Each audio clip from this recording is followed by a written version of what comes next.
একটি দাবি আবু সাইদের বিচার, আবু সাইদের খুনিদের বিচার। এটা আমরা অবশ্যই দেখতে পাবো ইনশাআল্লাহ। অন্যান্য দাবিগুলো পূরণের পাশাপাশি আমাদের তিস্তা মহাপরিকল্পনা বাস্তবায়নের জন্য সম্মানিত আমিরে জামাত অবশ্যই আমাদেরকে আশার বাণী শোনাবেন। এবং শরীফ ভবনে কত লম্বা পাগড়ি হুজুরে, কেন বিএনপিকে ভোট দিতে হবে? এদেশ ইসলামী দল নাই, কোন ইসলামী দল ভালো লাগে না, তুমি একটা ইসলামী দল বানাও। ইসলামের বাইরে কেমনে যাও তুমি? ওরা তো 53 বছর দেশ চালাইছে, কোরআন দিয়ে চালাইছে। ওদের দলে তুমি সমর্থক কেমনে হও ভাই? কেমনে হও? কি বলবেন যে হুজুর অমুক দল তমুক দল সব সমস্যা? ঠিক আছে, ভালো লাগে না, আপনি একটা বানান, মানে আমাদেরকে দাওয়াত দেন, আমরা আপনারটা যোগ দেব। কথা বোঝেন নাই? আল্লাহর আইনে দেশ চালানো নফল না ফরজ? রাসূল 10 বছর চালাইছে, ওমর অর্ধ দুনিয়া চালাইছে।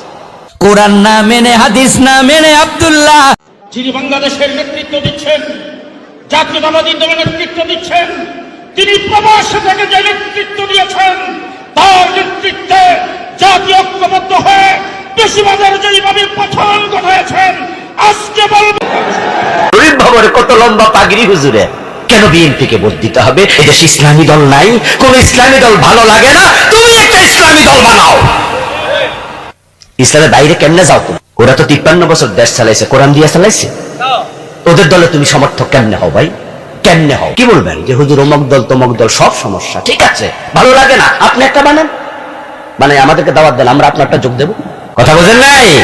আল্লাহর আইনে দেশ চালানো নফল না ফরজ? রাসূল 10 বছর চালাইছে, ওমর অর্ধ দুনিয়া চালাইছে। কোরআন না মেনে, হাদিস না মেনে আব্দুল্লাহ পলায়ন করে পৃথিবীর কোন দেশে যায় না, গিয়েছে ভারতে।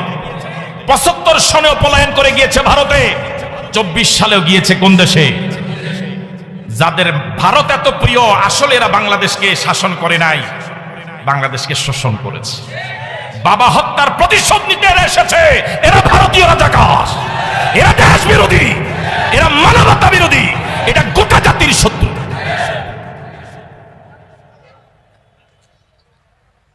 দোয়া করেন আমাদের বাবরি এবং মড্ডে ইনশাআল্লাহ।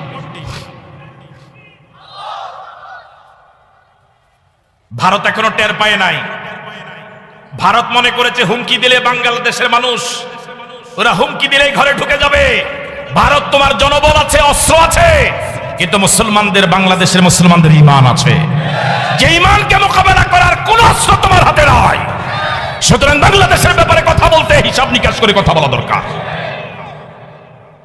ভারত এতদিন পর্যন্ত বাংলাদেশের সাথে বন্ধুত্ব করে নাই, ওরা নির্দিষ্ট একটা দলের সাথে বন্ধুত্ব করেছে। ওই দলের পতনের কারণে ভারতের অন্তর্জালা শুরু হয়ে গিয়েছে। ওরা আশা পোষণ করে বসেছিল বাংলাদেশকে অঙ্গরাজ্য বানাবে। ওই দলের পতনের কারণে অঙ্গরাজ্য বানানোর স্বপ্ন যেহেতু ধ্বংস হয়ে গিয়েছে, এই জন্য তারা এখন পাগলা কুকুরের মতো হয়ে গিয়েছে। এক পুলিশ অফিসার তো তৎকালীন স্বরাষ্ট্রমন্ত্রীকে দেখিয়ে বলেছিল, গুলি করি একটা, পড়ে একটা, চারটা দাঁড়ায়। আপনারা কি দেখেছেন, কল্পনা করেছেন? আমি তো 71 দেখি নাই, 24 দেখেছি। যে যুবকেরা লাখ লাখ লাখ যুবক যে নামলো, ওরা পাখির মতো গুলি করে।